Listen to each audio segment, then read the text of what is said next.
پریشانی دراصل رہنمائی کے لیے رونما ہوتی ہے۔ دماغ کا صحیح استعمال آپ کو افسردگی سے نکال سکتا ہے۔ اپنی طاقت میں اضافہ چاہتے ہو تو اپنی اداسی کو ختم کرو۔ کسی سے نفرت کرنا اپنی صحت خراب کرنے کے مترادف ہے۔ دوسروں سے حسد کرنے والا شخص دراصل اپنی صحت خراب کر رہا ہوتا ہے۔ صحت کے تحفظ کے لیے لذتوں کو محدود کر لو۔ انسان سب سے زیادہ مضبوط اس وقت ہوتا ہے جب وہ اپنے گناہ پر جھک کر پچھتاتا ہے۔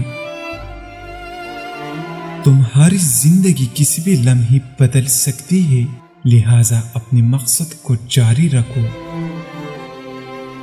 مشورہ مانگنے سے پہلے غور کریں آپ کس سے مانگ رہے ہیں۔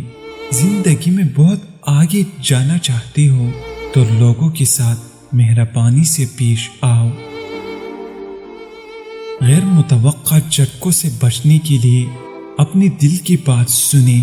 اپنے دل پر بھروسہ کرے لیکن استعمال اپنے ذہن کو کرے۔ رزق کی تنگی ہو تو دن میں 100 بار یہ پڑھا کرو، رزق بڑھ جائے گا۔ لا الہ الا اللہ الملک الحق المبین۔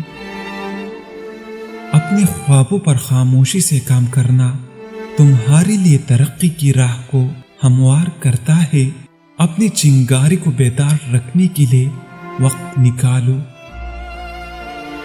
زندگی کے لیے سفر منزل سے زیادہ اہم ہے۔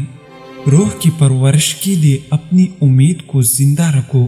موجودہ وقت تمہاری نسلی سنوار سکتا ہے۔